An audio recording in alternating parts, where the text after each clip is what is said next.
amigos, RadiShineAmigo here, and welcome back to play Crash Bandicoot X Earth! But I'm gonna call it Crash Bandicoot Advance, so welcome back to play Crash Bandicoot Advance.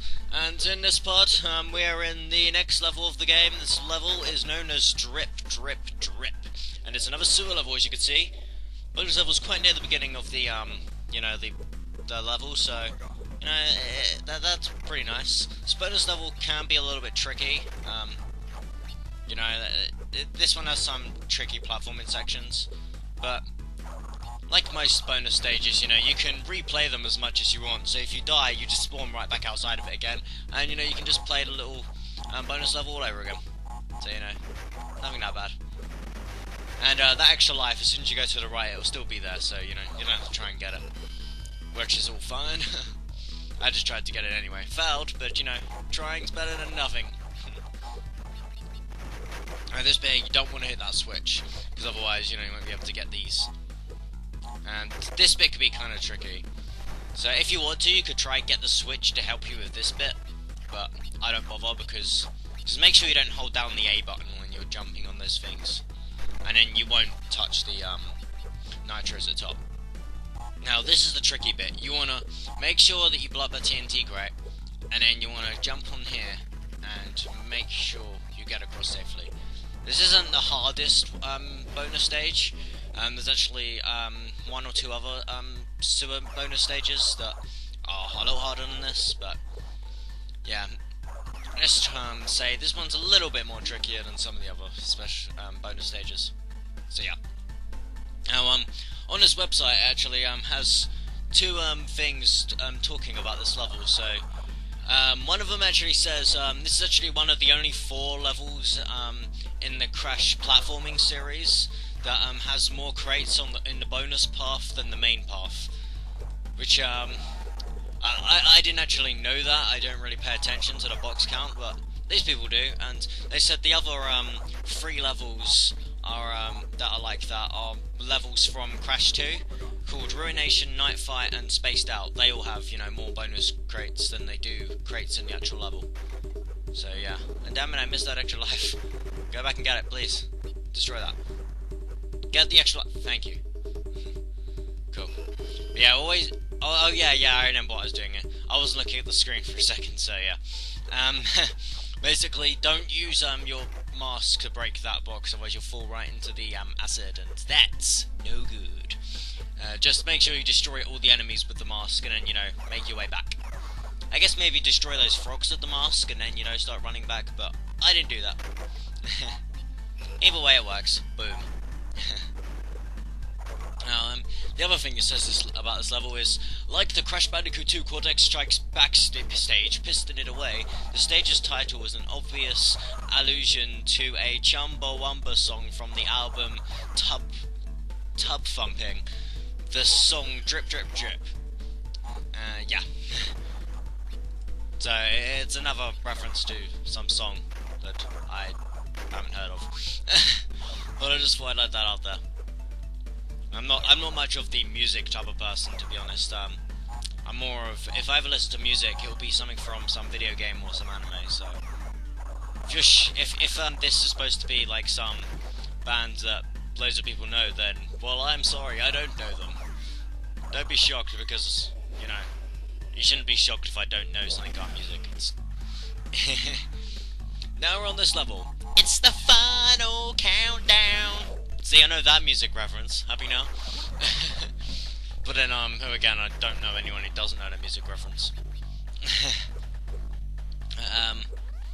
Yeah, apparently this is also, it also says on the website, this is actually also a, reference to, a 1980s movie as well, which shares the same name. But, it's also the song, The Final Countdown as well. The Final Countdown! And, actually says something else on this website. There's 2 enemies in this level. One of them being those enemies that I just jumped on. They put the shell over them, and then, they put the spikes up. And another one being the enemy that I just jumped on a few seconds ago, with one where it has electricity at the side, and then it wraps itself up and puts the electricity at the top. And depending on which way these little electrical, tentacles are, depends on how you attack him. So if his tentacles are up, then you spin in, or slide into him, and then if his tentacles are down, you jump on him. You know how it goes. I've done Crash too, but according to this website, this game actually confirmed that they're both the same type of species. I don't get how it confirmed it, but according to the website, it does. So, yeah. I'll just roll with that. Now, get rid of your mask just to get this, because otherwise you're going to have to do some tedious backtracking to that place. And I'd rather not backtrack in my Crash Bandicoot game, thank you very much. Especially if it's a space level, because space levels are kind of annoying in this game. Like I said in one of the previous parts, they're my least favourite levels in the game. Mainly in terms of difficulty, though. Because, most of the game seems really easy, but then as soon as you get to a space level, it seems way too hard. It doesn't really seem too balanced, to be honest. They're not bad levels or anything, I don't hate playing through them, but there is actually one bit, though, that's kind of annoying. This bit here, and I believe I cut soon, but this bloody spring don't want me to jump high enough. I really hate it, and later on, yes, I found out that if you just hold down the button, it makes it easier, but they want you to just, press it as soon as you reach the bottom, as soon as you reach the bottom bit of the spring. It's hard to explain, but yeah. I don't know if that's an exaggeration, but that's how long I felt like. But, the recording said about in between 20 and 30 minutes of me trying to get this freaking gem. But, yeah, it's really annoying.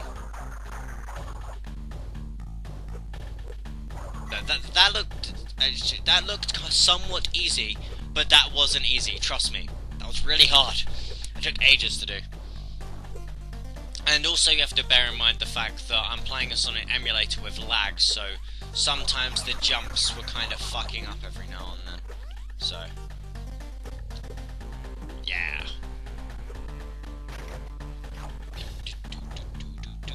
This bit could be kind of annoying, because the perspective of these little electrical things can be kind of messed up. Because sometimes you can touch them and they won't hurt you. But, yeah. Here's the bonus stage. You can now see the Earth underneath us as well. Which, isn't the Earth supposed to be tiny?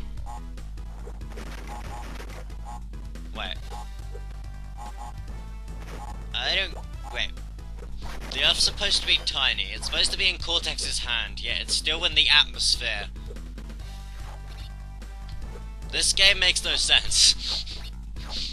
Okay, it's a game about Bandicoot wearing pants on, but, still, this game is inconsistent with its own story. It's worse than having the moon randomly there in Shadow the Hedgehog, And for those of you who don't know, Sonic Adventure 2, half the moon gets destroyed, and in Shadow the Hedgehog, the game that's supposed to, bring back the events of SA2, kind of brings back the moon in one full piece as well.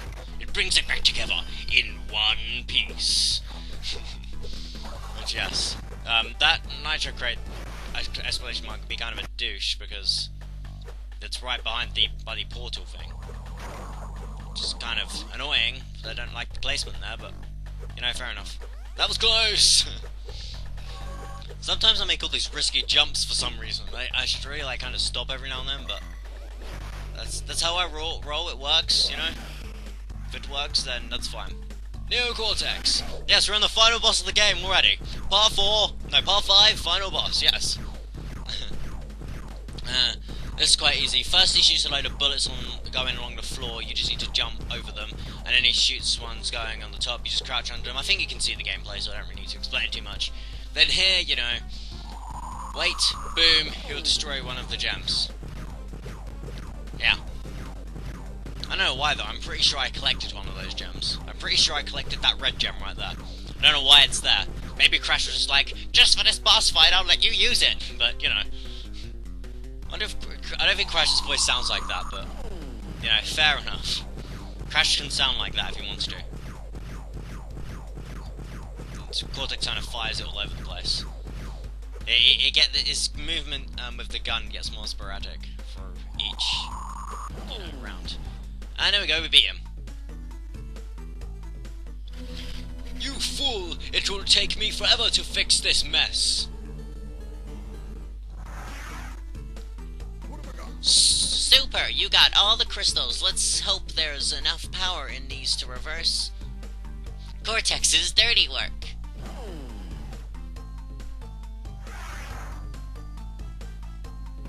Crash, you've done well, but Cortex is still a threat to us, as his space station and planetary minimizer have not been destroyed. You must go back and retrieve the gems and relics from each location.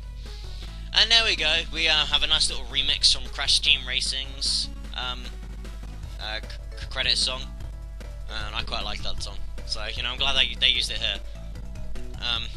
Yeah, that's the end of the game, but I'm going to be getting 100%, it's not the end of the game yet. I'm going to shelve the credits at the moment, but yeah, I'd recommend any of you buy this game. It is a really good game, and admittedly, the second half where you get the relics isn't as good, but from the price you could probably get it for now, or, you know, you could probably download it on an emulator for free. You know, play it. It's a really good game. Red Eye Studios. The only annoying thing about these credits is when I was recording them, they actually, I didn't realise this. I kind of, whenever all the credits come up during me recording a game, I usually go downstairs and, you know, do something. I didn't realise that these credits go on loop, so you'll see a random cut somewhere. They give credit to Naughty Dog, which is pretty nice. You know, even though Naughty Dog didn't make this game, you know, they still gave credit to Naughty Dog, because it's like, oh, Naughty Dog made the previous game, you know. I don't think Traveller's Tales did that. I might not have been paying attention, but I don't think Traveller's Tales did that. I don't think they did. But, yeah. I would recommend any of you to buy this game, or download this game, or whatever. You know, it's a good game, especially if you like Crash Bandicoot or platformers in general. Then, you know, this is a good game to pick up on. You know, if it's your first Crash game, then, to be honest, yeah, I think it'll be worth it. You know, I mean, maybe start with Crash 2 instead, but this is still a really good game to start off with, especially because this game, you don't need to know like any of the other game's stories to know this one.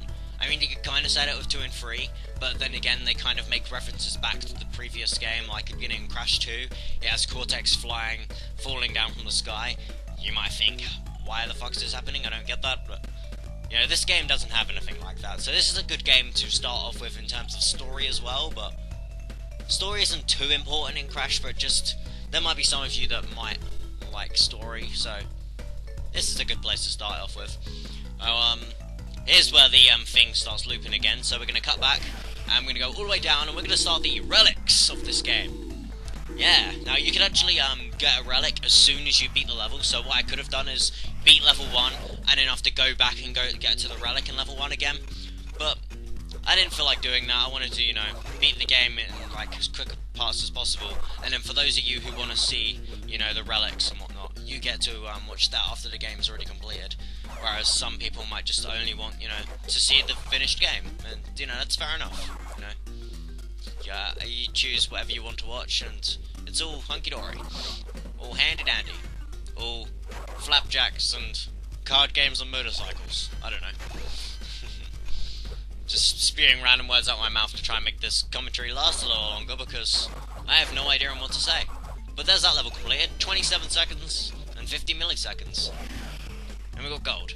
Now, I'm making these look easy, but trust me, they are not that easy. They are pretty difficult to pull off, except the water levels. For some reason, the water levels like to be the opposite in this game. They like to be easy.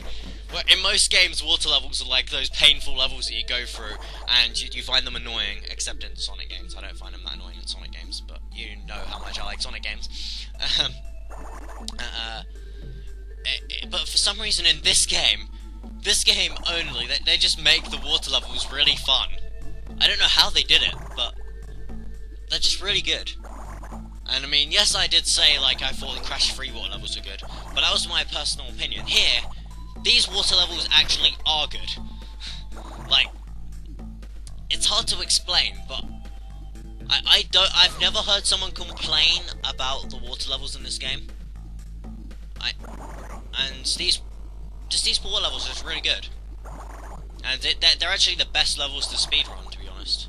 Actually, something that I didn't actually to say, but you probably saw it anyway. We unlocked a power up, which lets you run, and you hold down I think the L button, and it makes you run, which is very helpful for doing the relics. Which is another reason as to why I did the relics after the game was like the main game was done. So makes getting relics a little bit easier. Something that I'm sad to say is this game doesn't let you use the bazooka, which is annoying for me because the bazooka is one of my favourite power-ups. My favourite power-up overall, for those of you who are interested, is actually the super spin. I just like making Crash look like a bloody tornado and just spinning about everywhere. It's just so fun. In this game though, it does have some weird programming error where it's funny and I rather like it, but at the same time it can get annoying. It's you keep spinning and for some reason he'll kind of he won't stop spinning sometimes.